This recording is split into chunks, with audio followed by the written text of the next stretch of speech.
కాంగ్రెస్ పాలన ఎట్లుంటుందో మొన్న చంద్రాలు సారు చెప్పిండు కదా.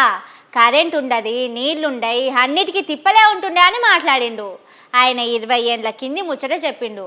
కానీ ఇప్పుడు కూడా అట్లనే ఉన్నదట ఊర్లల పరిస్థితి. కావాలంటే మీరే చూడుర్రి. ఇంటి దీపమని ముద్దించుకుంటే మూతి మీసాలు గాలినట్టే అయిందట రైతుల పరిస్థితి. అర్రాసు పాట పాడినట్టే హామీలు ఇస్తుండు. ఏదో చేస్తాడనుకుంటే ఇగో ఇట్లా గోస పెడుతున్నాడట రైతులను.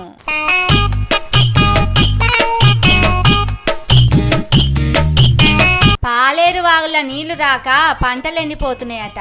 ఇట్లా వాగుల గుంతలు దవ్వినా నీళ్ళు వస్తలేవట. చూడుర్రి, బకెట్లు ఉష్క తీస్తున్నా గాని ఏ పాట వస్తలేవట నీళ్లు. 4 వద్దులైతే చేతికొచ్చే పంట ఆగమైతున్నదట.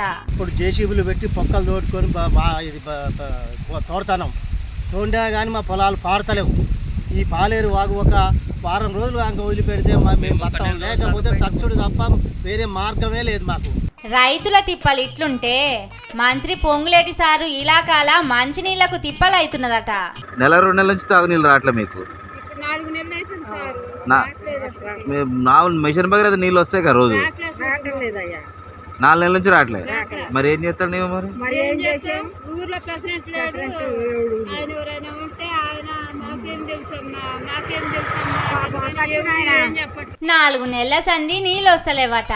ఇట్లా నెత్తిల బిందెలు పెట్టుకొని పోయి తెచ్చుకుంటున్నారట. ఈ పెద్దవ్వను చూడుర్రి, ఈ వయసులో నీళ్లు మోసుకునే తిప్పలు వచ్చింది. సర్కారోళ్ళేమో అన్ని చక్కదనం చేస్తున్నామని చెప్పుకుంటున్నారు, నీళ్ళ తిప్పలే లేదంటున్నారు. కానీ ఊర్లల్లా అసలు కథ ఏమో ఇట్లున్నది.